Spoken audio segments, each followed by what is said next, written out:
Uh, Hello. It's Toby. Um, Sorry for my nasally voice. I'm a little bit sick right now. Yeah, I'm a little bit sick right now. But anyways, this is my test trial podcast. I say test trial because I'm not really sure if I'm gonna pick this up full time and make this a thing. But as of right now, I have set this one up, and I basically just want to sit down and talk about the webtoon UnOrdinary because I am a little bit of a geek. And also, I would also like to it's been 3 whole years since UnOrdinary. I haven't been there since the beginning.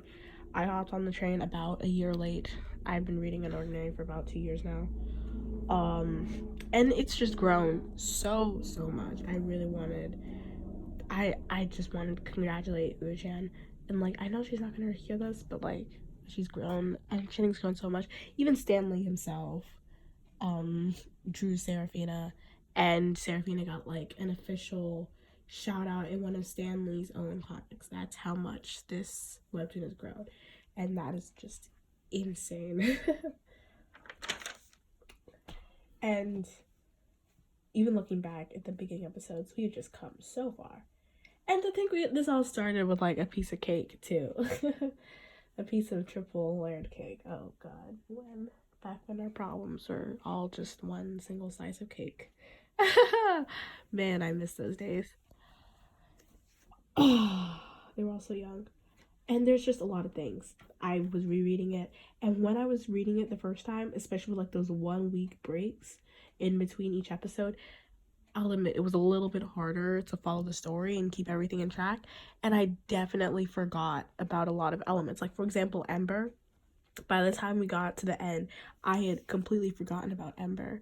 I had forgotten about Ray and Remy and Blake's little heist and all that jazz. I just forgot because it just wasn't my main focus at the time. Was, oh, John is Joker, John is Joker. Oh, by the way, spoilers. Yeah, plenty of spoilers.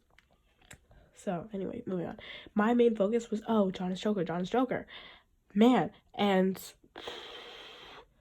uh, that was my main focus, and just nothing else really mattered. Well, it's not that it didn't matter. It's just that it wasn't in the front focus of my mind when I was reading it. Because Ember honestly wasn't mentioned in the last few episodes of this season, so it kind of slipped my mind.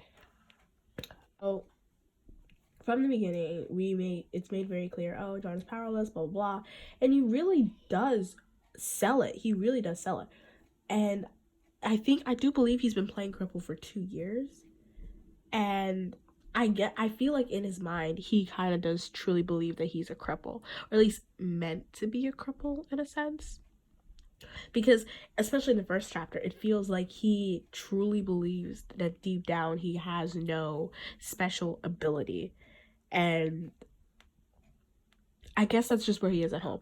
And it does say later on that he got some sort of power boost or whatever. And that really does make sense for him to have gotten a power boost. He is at home being a cripple. Once you've experienced being powerless and being powerful, and I guess it's just easier to know which one is better for you. And John just happens to operate better when he's not using his powers. And I don't want to say that his powers are what's corrupting him, because they really aren't. But they are somewhat connected to his emotions. They really are. Powers in general seem to be connected to emotions, to be honest. And I feel like whenever he starts to lose control, his powers just go off. And, well, they just go off. He kind of loses his temper and he uses his power. So, it's not that being powerless is better for him. It's just that it's... well, okay, so I feel like his power goes off when he loses temper, but at the same time, his power makes it harder for him to keep his temper, because it's just a reminder, oh, I'm stronger than everybody, I'm stronger than everybody. And I guess it's really hard to humble yourself when you're constantly showing off how powerful you really are. So in a way, being powerless does really help John, because it makes it easier for him to humble himself and for him to be like, oh, I'm at the bottom of the ladder, but I'm still standing and I'm still here with everyone else. I'm on the same plane as everyone. It makes it easier for him to think that. And we just got so many hints. To be honest, from like episode 4, people were speculating, oh, what power could John have? Blah, blah. And I don't, and I kind of want to, I wonder how the should react to that. Like 4 episodes in, people already knew he had a power.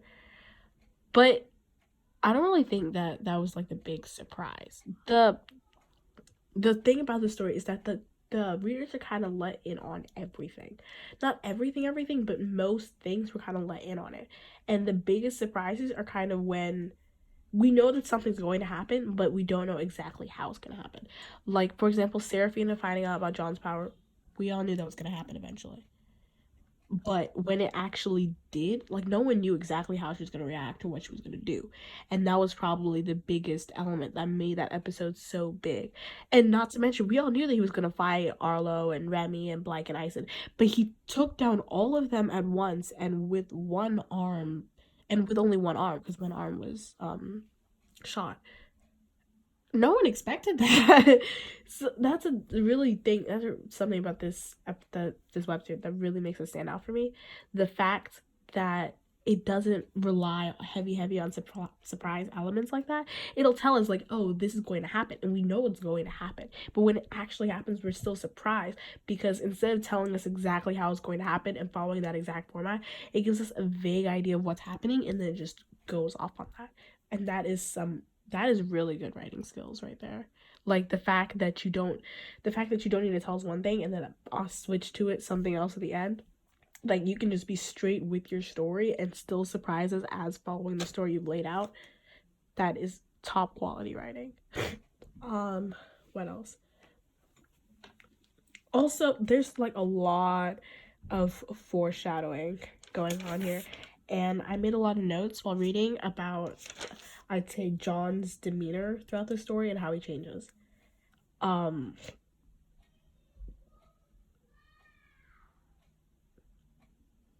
yeah.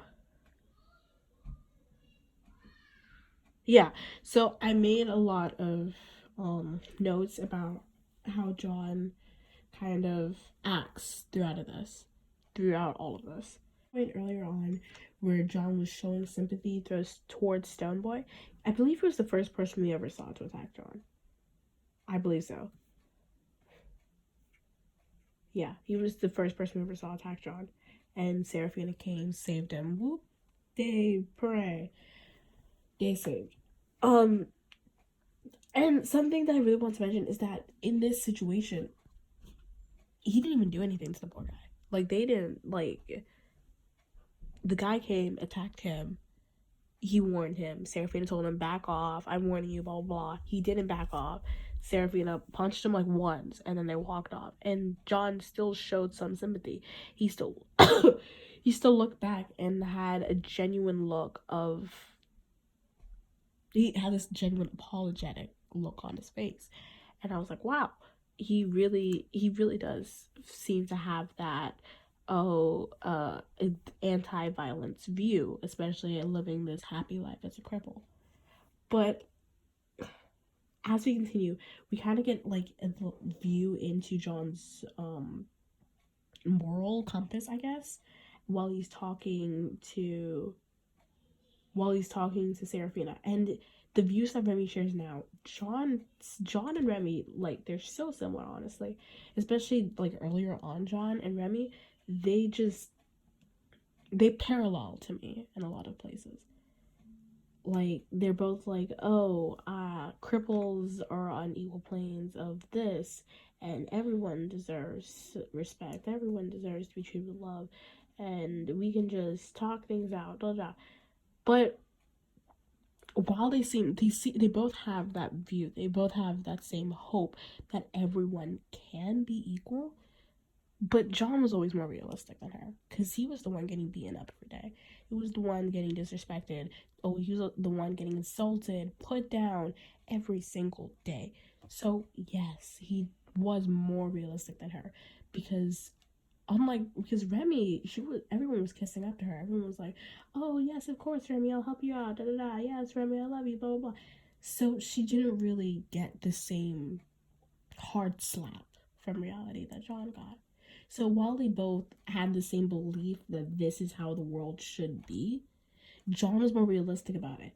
And I guess that's kind of what kept him happy as a cripple. Because he was able to, instead of rising up above everyone and ruling everyone, he just kind of faded into the background a little bit. And people reminded him every day that he wasn't the best. He's not above everyone. And it kind of helped him humble himself. And as he formed this view in his mind, oh, everyone should be equal, while he's being put down and told he has no power, he's also able to look up to this view, oh, we are all morally equal in value. That's kind of what kept him on this balanced plane for so long. And he was so happy. He was just so happy. It's really depressing to see what happened to him throughout this webtoon as time goes on, because he was so happy. Like, he wasn't really truly happy though. He really wasn't, but he tried and he managed something. And I don't even want to say that he was so happy. Like, that's not even fair, to be honest, because he really wasn't. The whole cripple thing is honestly him just suppressing his power because he's afraid of himself. He's afraid of what he'll do when given the chance to do what he wants. He's just, he doesn't trust himself, like, at all. And that's really sad. Um it's really sad. And everyone just went and jumped on this ability. Oh, there's a cripple in the school, let's all pick on him. Everyone, even the nicest character, even Elaine, you know, that one nice, shy, timid girl that we see around literally all the royals. When she's with John, she just looks at him with such disgust. Even the first thing she said to him, she was like, "Oh, hi, I'm Elaine, da da."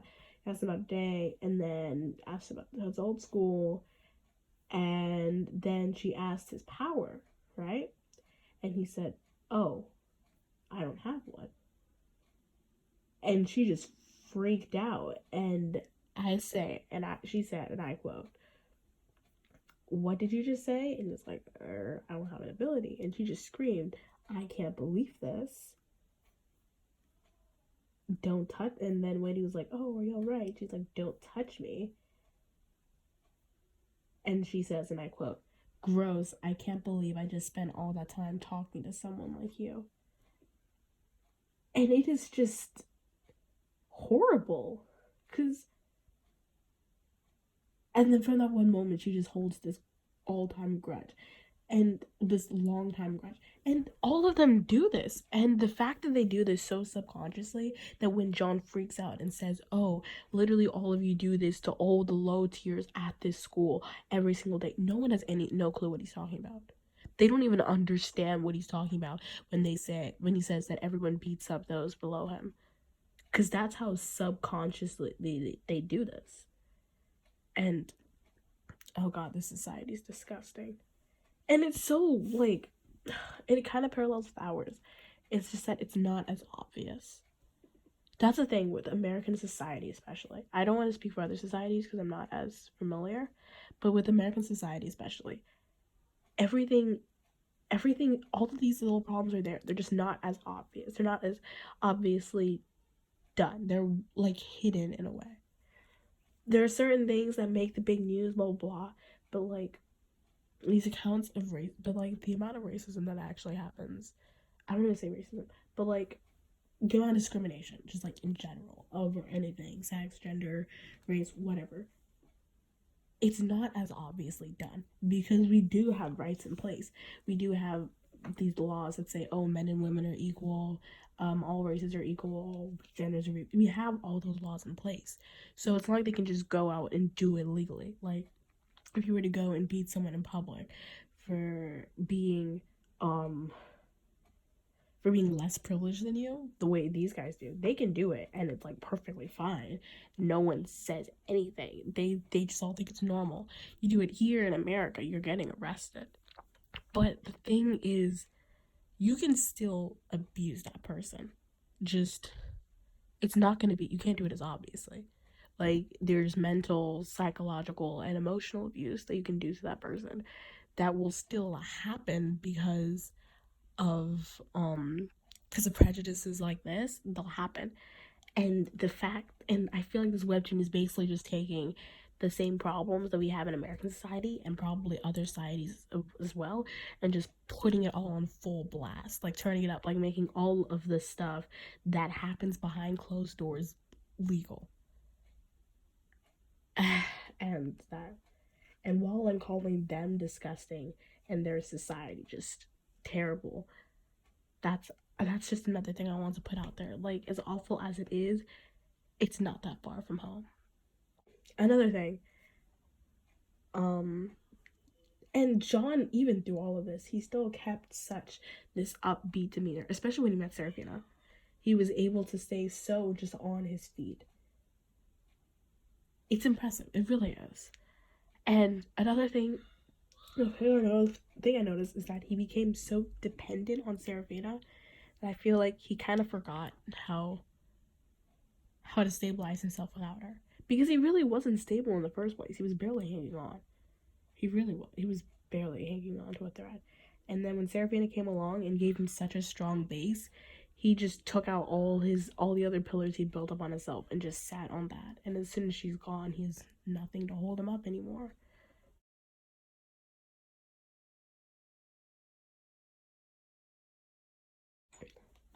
Also, on to speaking of Serafina, let's talk a little bit about her mentality. Um, Serafina's always been different. That's a thing that I love about her. Even as everything is changing, she has this personality about her that always sticks. She has character development, but she never actually changes. Like she develops as a person and she grows and she learns, but her as a person, she's still Serafina, and that's what I love about her. Like literally when she first met John, she was sitting there and watching everything, drinking a juice box. Later on, like a year or two later, they're together fighting off this one, not fighting, well, arguing with this woman. She's literally doing the same thing, drinking some juice and watching everything unfold. Except one time she's on John's side, the other time she's not. And that just really that resonated with me, because it's nice to see a character that doesn't do a full 360 personality switch as soon as they come along some oh so righteous person. Especially since John isn't even that righteous. That's the thing. Uh and they had a a switch of values and morals. They have talked about it, and they did show them talking about what they believe and what they don't believe. And Seraphine even read UnOrdinary, and UnOrdinary for John, and they just had this wonderful, just like I don't want to say wonderful really, but it kind of lifted Seraphina's spirits and it kind of encouraged her, especially when she became a cripple. The like morals entered in the morals exchange, that's the word, morals exchange that they had really lifted her spirits when she was a cripple and helped her get through everything. But her little two piece on the world being as it is and horrible and sucky for people without power, when she left and as he was getting abused, I feel like that really did that definitely contributed to pushing him over the edge. And oh gosh, what else did I want to mention? Arlo. Arlo. I can't believe I haven't even said his name once yet. Arlo is just, he's always been a bit of an ass. Like, I don't know how to say this nicely. Like, even in the beginning, he was fighting over Remy over a piece of chocolate cake. And he always seems to be so just above everyone. it's insane. And it's not until he realizes that he made a mistake that he decides to come down and actually apologize. And he doesn't even realize he made the mistake until like his whole precious system is being threatened and everything he knows is being destroyed to the ground, which is kind of disappointing. Really, it's really disappointing, the fact that you have to push it that far before he even takes time to think about what he's actually done. And he has such great relationships with Elaine and Remy. Well, at least they look up to him in some sort of way, but he kind of just brushes them off. He brushes everyone off, and it's really sucks. It's really sad. It's really sad. It really sucks.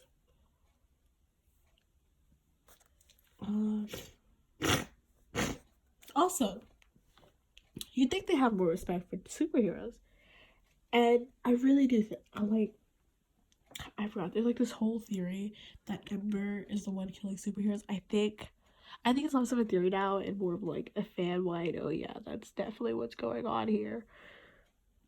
That the authorities are Ember. Or at least they're connected to Ember. That's definitely like, oh yeah, that's definitely what's happening here.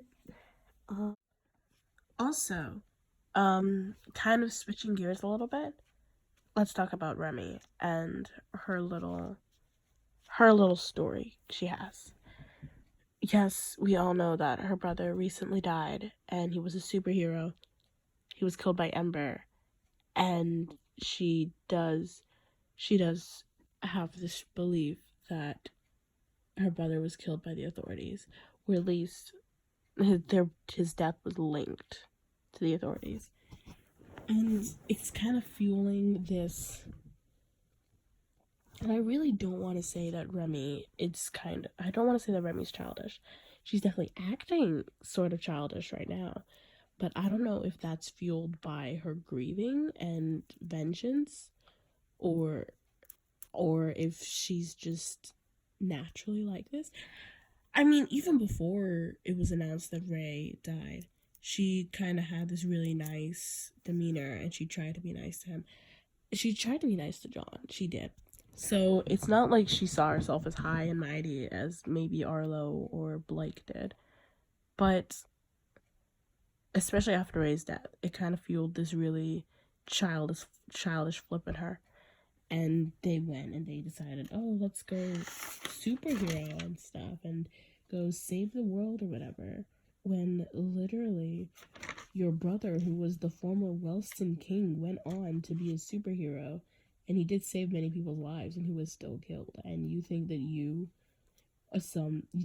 like 3 high school students can do that job? It's also, sometimes I do forget often the times that they're high school students, because it doesn't feel like high school. It just feels like a place where they go every day and drama happens.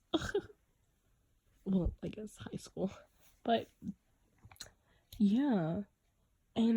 But the little incident did have some good effects. It started to open Remy and Blake's eyes to why exactly Joker was doing this. And Ison pisses me off, really. Because he literally knows more about everything than anyone else. He was the one who went digging. He knows John's entire backstory. Everything about John that can be found online, or that can be found online / theorized, he knows. And he knows whether it's true or not. He knows all the details. He knows everything. He literally knows every documented piece of John's history from the moment he was born to now. So he knows why all of this is happening. It's very clear. We don't even know John's entire backstory, and it's pretty clear why all of this is happening already. Even Arlo just realized why this is happening, and he didn't do any digging whatsoever. Yet Ice wants to act as if John is just doing this for his own enjoyment, and he wants to act as if John is doing this just because he's just sadistic and he wants to see everyone suffer, blah blah. And well, in a way he does, but there's a reason for him wanting to see all suffer. And I really wish Ison would at least acknowledge that reason. Because he wants to act, oh, we didn't do anything wrong, you're the one who's going overboard and blah blah blah. No, acknowledge the reason why.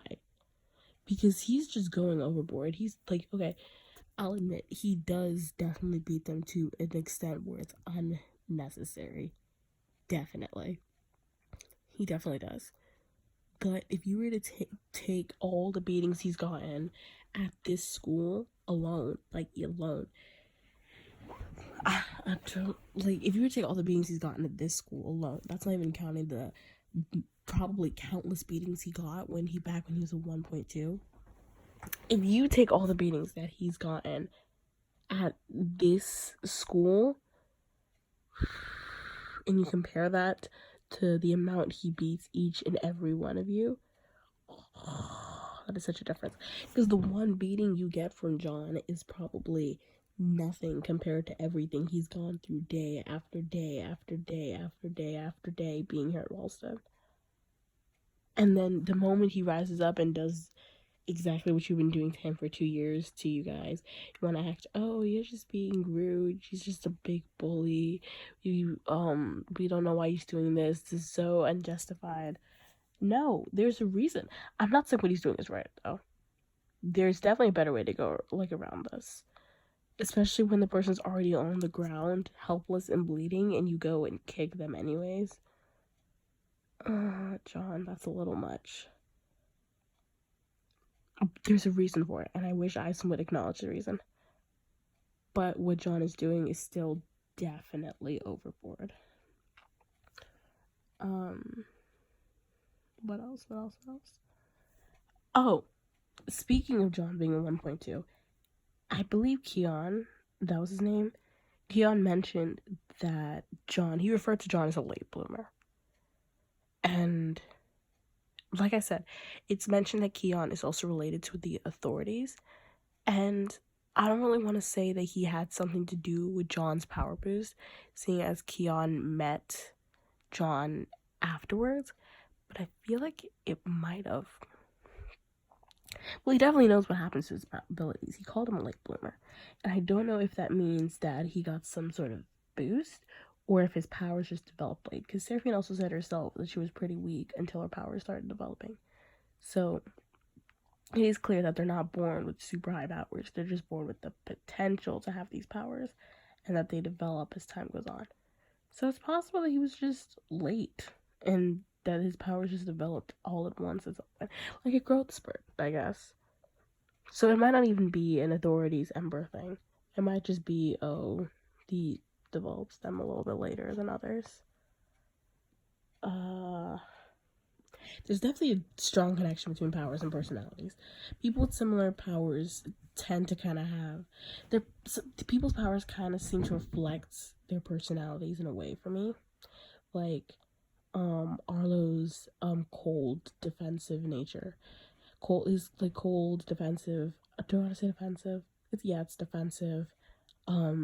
Leadership position, and he has a barrier. And when I first saw the barrier, I was like, why would you have a barrier of all things? And then once you see how he uses it, yeah, a barrier definitely fits his personality. Because it's like, it fits because you can use it to trap people and things. You can use it to block off whatever is bothering you. And it's not as... it doesn't require as much movement as the other powers do, because like with energy beams and anything that like requires your hands to move, you actually have to aim and fire. But he can literally be standing behind you and just put up he can literally be standing and not even look at you and just put up a barrier. So yeah, the barrier does work. Remy's powers, she's very impulsive. She's brash, and she doesn't really think about what's going to happen. She just feels, oh, this is what I want to do, this is what I'm going to do. So lightning does fit her for me. Ison is very secretive, and he's very secretive, and he does a lot of stalking and spying, and he always knows everything. So his whole like seeing through walls ability, that definitely fits. I feel like he's also mentioned to have strength, and the strength thing, Does it fit? I don't really know if it fits. It kind of does fit in a way. It kind of does. It kind of does fit. A little bit. Not really. Also, when the girl, I forgot her name, but when they were on the heist and the girl died while Ison was tracking her, he was able to feel it. So it's not like he's just watching it. Like, he had an actual, some sort of tracker on her, and it was like based on her lifeline or something. I don't know. But yeah, he was able to feel when the girl died. Uh, so that's definitely a little thing to add about his power. Blake. What powers does Blake have again? Oh, howdy. Energy beams, right. Definitely works. He is very straightforward, he's very loud, and he's very protective over what he cares about. Energy beams fit him well. That junior girl, even, she has flash forward. You can see a second into the future. Based on her personality, well, I don't really know much about her personality, but based on what I've seen, definitely fits her. Because she seems to be very hasty. Like, she's a very quick, oh, yes, I'll do whatever you say, blah, blah, blah. But she's still careful. And flash forward does kind of fit that for me. So yeah, there's definitely a link between personality and power. And power is also a little hereditary. So maybe that's a thing too. Like, families tend to have similar personalities. I don't know. What else? Everyone is so nosy. That bugs me. Like, Elaine is over here telling Arlo absolutely everything. Ison can't keep his mouth shut. The students are always talking. So many rumors. Everyone is so nosy. It's annoying. It's irritating. It really is. Like, no wonder Sarah broke down in that environment. Everyone's always talking about absolutely everything. And honestly, I'm over it. I'm over it just watching. One more thing I want to add to John's demeanor change, by the way, is that, again, he was expelled, which he would literally never do to a high tier unless they did something absolutely horrible. And that also makes me point out, what's the line between acceptable and not acceptable? Because people are over here beating each other up and attacking each other and blah, blah, blah all the time, and the headmaster never steps in. Yet John was expelled for beating half his class, like, half to death. And I'm like, so there's definitely a line, but I don't know what that line is. Because if threatening a low tier just because you're a high tier is perfectly fine, then why is beating your classmates enough to get expelled? I don't know. Like, I really don't know. Like, I feel like that would be maybe a suspension or something, but they make expulsion sound like such a big deal. Like, it would never happen to someone of his caliber. That I would really like to know what the line is between okay and not okay in the world. Maybe it's just Wellston too, because they did mention outside society that they have to be more careful with their powers and they can't use it the same way they're allowed to use it in Wellston. So maybe it's just Wellston that allows them to do something like that. So it's very possible. Well, on that theory, it's very possible that all of this that John is doing, he will still get is maybe a few detentions, maybe a suspension for all of this.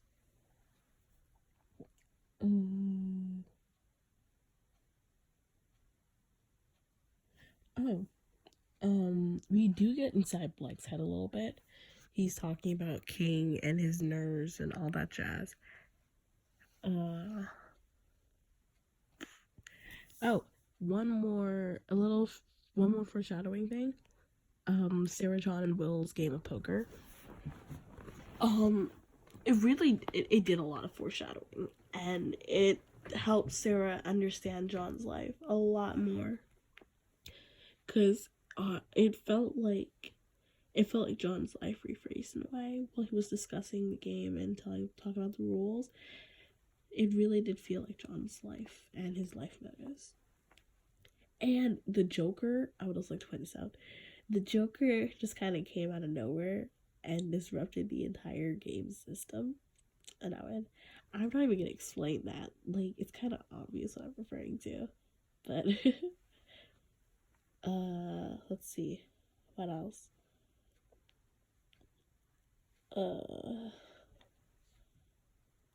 Doc. Oh, did that say Doc? Right. Right. Dog. So, dog dating Serafina's sister. That's a thing that we all know now. Ah. But in one of the last few episodes, Layla finds out that her sister has lost her ability, and her freak out was just, ooh, I can't wait to expand on that a little bit more. And speaking of Serafina, her realization of John was the most dramatic thing ever. She like fell to the ground. She was like, "Oh my god, what?" I could literally see her entire world just crashing down because she did rely on John a lot, the same way John relied on her.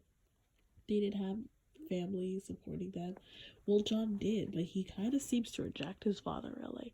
Which in that case, I'm like, yo, why are you so like rude to your father? It's not even just a teenager thing. He seems to really just reject his father in general. Like, he'll play games with him and stuff. It probably is a teenage thing. He'll play games with him and stuff, and they hang out, blah, blah, blah. But he kind of rejects his father with anything important. Like, he didn't even tell him that he enrolled in the school as a cripple. That's insane. You've been here for 2 years, and he doesn't know that you're enrolled as a cripple. That is insane. That that's insane. Um, what else? The hierarchy is weird to me, to be honest. Like, because everyone's powers is always changing. And what if someone suddenly becomes stronger? Do they automatically become the new king? What if someone's always becoming stronger? And like, again, on that point that that they're always becoming stronger slash weaker. That's like, it's it's too much. This story is too much. So yeah, that's all I've got to say on it. Thanks for tuning in. Bye.